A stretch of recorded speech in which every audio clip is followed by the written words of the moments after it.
Hello అండి అందరికీ. ఈరోజు ఈ వీడియోలో నేనైతే మా ఇంట్లో ఉల్లిగడ్డ, శనగపప్పు, టమాటా కర్రీని అయితే ప్రిపేర్ చేసుకోవాలనుకుంటున్నానండి. దానికోసం నేనైతే ముందుగా ఆ కర్రీ కోసం కావాల్సిన ఇంగ్రీడియంట్స్ని అయితే ప్రిపేర్ చేసుకొని పెట్టుకున్నానండి. అండ్ అలాగే ఈ కర్రీ చేసుకోవడానికి ప్రాసెస్లోకి అయితే వెళ్ళిపోదామండి. ముందుగా స్టవ్ వెలిగించి కుక్కర్ని అయితే పెట్టుకొని కుక్కర్ హీట్ అయిన తర్వాత 3 స్పూన్స్ ఆఫ్ ఆయిల్ని అయితే వేసుకుంటున్నానండి. చూసారు కదా, ఇక్కడ 3 స్పూన్స్ ఆఫ్ ఆయిల్ని అయితే వేసుకున్నానండి. ఆయిల్ హీట్ అయిన తర్వాత నేనైతే పోపు దినుసులను అయితే వేసుకుంటున్నానండి. పోపు దినుసులతో పాటు కొంచెం స్పైసీ కోసం నేనైతే మసాలా ఐటమ్స్ని కూడా యాడ్ చేసుకుంటున్నానండి. చెక్క, లవంగ, ఇలాచి, సాజీరా ఇంకా ధనియాలు కూడా వేసుకున్నానండి. అవి మంచిగా డీప్ ఫ్రై అయిన తర్వాత పచ్చిమిర్చి, అల్లం వెల్లుల్లి ఇంకా కొత్తిమీర పుదీనాను కూడా వేసుకొని డీప్ ఫ్రై అయితే చేసుకున్నానండి.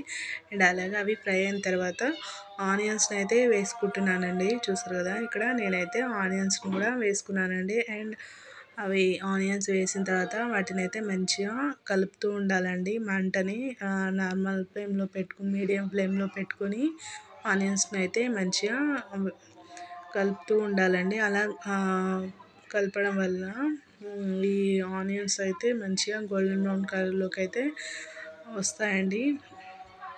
చూసారు కదా, ఒక 10 నిమిషాలు అయితే మనము మూత పెట్టి వదిలేయాలండి. చూసారు కదా, ఇక్కడ మనకైతే ఆనియన్స్ గోల్డెన్ బ్రౌన్ కలర్లోకి అయితే వచ్చేసాయండి. ఆ తర్వాత మనము పసుపు యాడ్ చేసుకోవాలండి. పసుపు యాడ్ చేసుకొని మంచిగా కలుపుతూ ఉండాలండి. చూసారు కదా, అక్కడ పసుపుని అయితే యాడ్ చేసుకొని నేను మంచిగా ఆ మిశ్రమాన్ని అంతా కూడా కలుపుతూ ఉన్నానండి. 2 మినిట్స్ అయితే వదిలేయాలండి. ఆ తర్వాత మనం ముందుగా నానబెట్టుకున్న శనగపప్పును అయితే ఆ వాటర్తో సహా మిశ్రమంలో వేసేయాలండి. చూసారు కదా, అక్కడ నేనైతే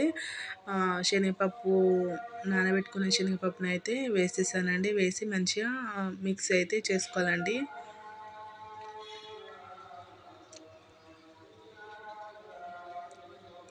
ఆ తర్వాత టమాటాలను కూడా యాడ్ చేసుకోవాలండి. కొంచెం టేస్టీ కోసము ఈ శనగపప్పులో టమాటాలను కూడా యాడ్ చేసుకున్నానండి. అలా యాడ్ చేసుకున్న తర్వాత మంచిగా కలుపుతూ ఉండాలండి.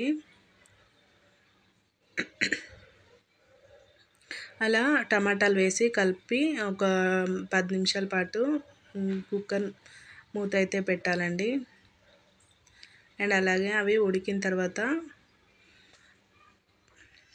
చూసారు కదా, అక్కడైతే మంచిగా ఉడుకుతుందండి శనగపప్పు, టమాటా కూడా. అలా ఉడికిన తర్వాత మనకైతే టేస్టీ కోసం మనమైతే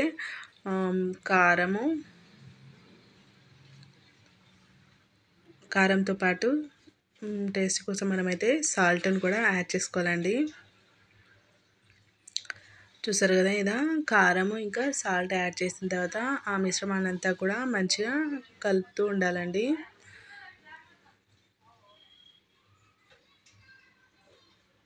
చూసారు కదా, అక్కడ మంచిగా మిశ్రమాన్ని అంతా కూడా కలుపుతూ ఉండాలండి. అలా కలిపిన తర్వాత ఒక 10 మినిట్స్ పాటు కుక్కర్ మూతను అయితే పెట్టి వదిలేయాలండి.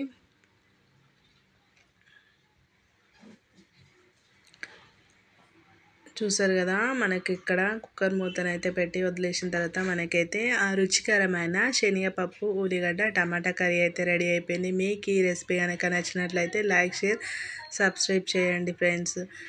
చూసారు కదా, ఇక్కడ ఎంత అందంగా రుచికరమైన రెసిపీ అయితే మనకి రెడీ అయిపోయిందండి. ఈ వీడియో మీకు నచ్చినట్లయితే లైక్, షేర్, సబ్స్క్రైబ్ చేసుకోండి ఫ్రెండ్స్.